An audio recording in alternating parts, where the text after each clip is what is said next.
میں نے مسیح آن سانگ ہونگ کے بارے میں پہلی بار اپنے خاندان کے ذریعے سنا تھا۔ میری ماں کو پہلے کچھ مبشران کے ذریعے سچائی کا پیغام ملا تھا اور وہ قطعی طور پر قائل ہو گئی تھیں۔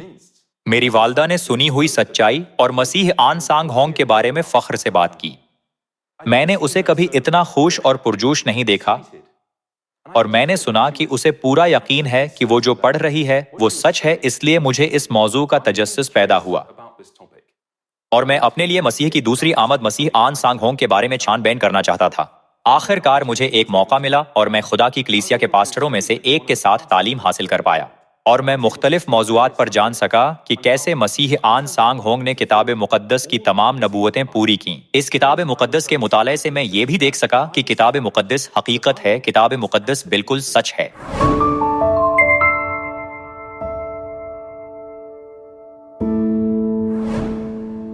مجھے اب بھی اپنے خاندانی گھر کے کمرے میں ایک کتاب مقدس کا مطالعہ کرنا یاد ہے۔ اس وقت ہم نے انجیر کے درخت کی تمثیل اور داؤد بادشاہ کی نبوت کا مطالعہ کیا تھا۔ قوم اسرائیل نے 1948 میں آزادی حاصل کی تھی۔ تاہم جب ہم متی کی کتاب باب 24 میں مسیح کے کلمات کو دیکھتے ہیں تو یہ ان کے دوبارہ آنے کی واضح نشانی ہے۔ جب اسرائیل کی قوم آزادی حاصل کر لیتی ہے تو مسیح کی دوسری آمد دروازے پر کھٹکھٹا رہی ہوگی، اور یہ 1948 میں تھا کہ مسیح آن سانگ ہونگ نے سچائی کو بحال کیا اور نئے عہد کی فسح کی منادی کی۔ نیز کوئی قوم ایسی نہیں جو بغیر کسی نشان کے غائب ہو اور انیس 100 سال بعد واپس آئے۔ اسرائیلی قوم کا دوبارہ نقشے پر آنا ایک تاریخی معجزہ سمجھا جاتا ہے، تاہم یہ ایک واضح نشان اور دنیا کے لیے ایک پکار ہے تاکہ ہر ایک کو معلوم ہو کہ مسیح کی دوسری آمد اس زمین پر آ چکی تھی۔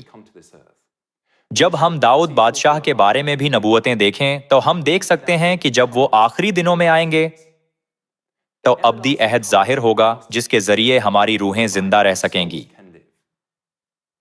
جب ہم کتاب مقدس پر غور کریں تو ہم سمجھ سکتے ہیں کہ ابدی عہد نئے عہد کی فسح ہے جو مسیح کے خون سے قائم ہے۔ اگرچہ تاریخ میں بہت سے لوگ ظاہر ہوئے ہیں، مگر مسیح آن سانگ ہونگ کے سوا کسی نے نئے عہد کی فسح بحال نہیں کی۔ اس لیے مسیح کی دوسری آمد جو فسح لے کر آئے اور ہمیں ہمیشہ کی زندگی بخشی، یقیناً مسیح آن سانگ ہونگ ہیں۔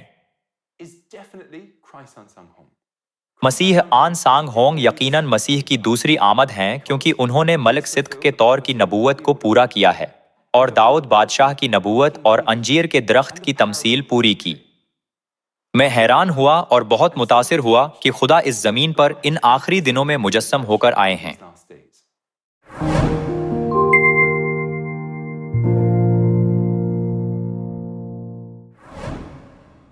خدا کی کلیسیا میں آنا قطعی طور پر ایک شاندار تجربہ تھا۔